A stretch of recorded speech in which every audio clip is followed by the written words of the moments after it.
Mesdames et messieurs, bonsoir. C'est salam alaikum. Alors, sur cette vidéo-là, je vais vous parler de la classe italienne.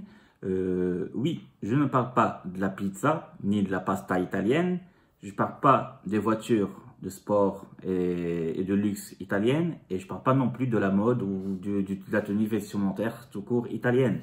Mais non, là, je parle du football, de l'école italienne de football. Tout d'abord, je vais parler de la qualification de la Coupe d'Europe. Donc, on connaît très bien tous ceux qui ont été qualifiés.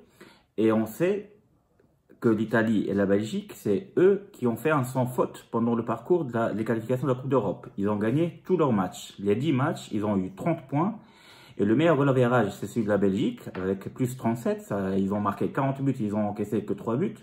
Et l'Italie est la deuxième, pareil, pratiquement. Elle a marqué 37 buts et elle a encaissé que 4 buts. Donc c'est la deuxième meilleure défense et la deuxième meilleure attaque. Et elle a un goal average de plus 33. C'est vraiment très très fort. Alors dans cette vidéo-là, quand je vous parle de la classe italienne, ça veut dire quoi? Je veux dire quoi par là? En fait, je veux dire en fait que l'école italienne de football est parmi les meilleures, si ce n'est la meilleure tout court école de football du monde entier et de l'histoire. Pourquoi je dis ça?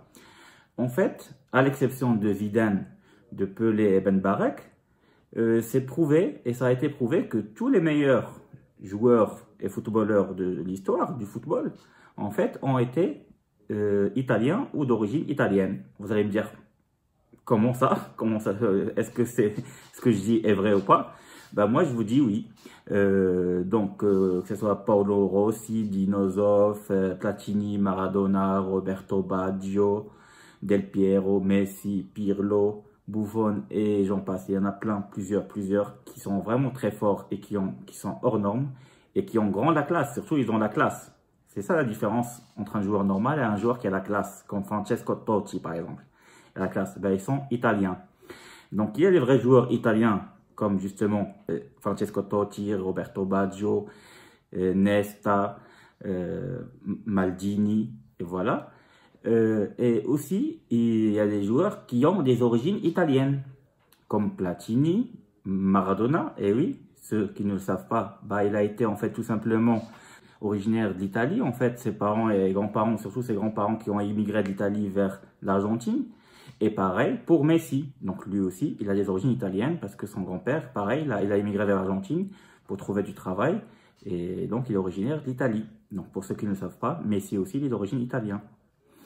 Donc, sans oublier d'autres magnifiques joueurs, comme les défenseurs Maldini, Baresi, Cannavaro, Nesta, et on peut citer aussi Giuseppe Meazza, et surtout Donadoni et Altafini. Et si on parle des entraîneurs, donc ils sont vraiment, il y a plein d'entraîneurs italiens qui sont vraiment les plus forts, et les vraiment talentueux, les très talentueux, qui sont très connus mondialement, et surtout nombreux. Et je peux citer parmi eux Ancelotti, Capello, Trapattoni, surtout des nouveaux qui gagnent avec des grands clubs, que ce soit Di Matteo, Mancini, on peut parler aussi de Conte, Spalletti, Guidolin, Mazzarri, Allegri, Arrigo Sacchi, et même Scolari, le Brésilien, en fait, lui aussi, il est d'origine italienne. Pour ceux qui ne le savent pas, il est d'origine italienne. Et donc, ils sont très, très, très forts. Et c'est la meilleure école de football du monde. En tout cas, pour moi.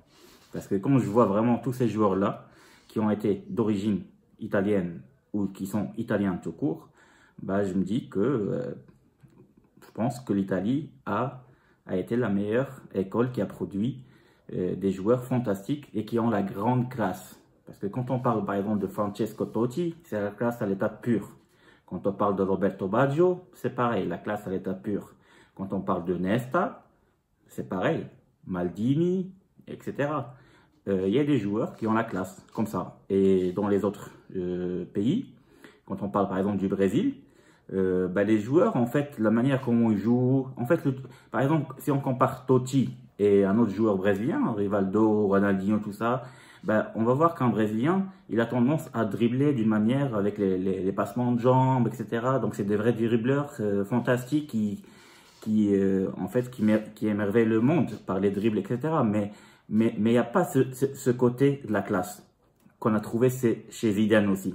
Alors Zidane, on va dire que c'est le seul qui n'est pas italien, oui, c'est vrai. Mais par contre, Platini il était italien, par exemple. Et il avait la classe aussi. Donc, ce toucher de balle, par exemple, qu'il avait Francesco Totti, le contrôle, les centres qui sont très précis, les petites passes, etc. Vraiment, tout ça, c'est la classe. Et en plus le côté vestimentaire, la manière de... Voilà, c'est un peu de tout. Et oui, là, je vous parle de la classe italienne dans le football. Là, je ne suis pas en train de vous parler des magnifiques voitures italiennes.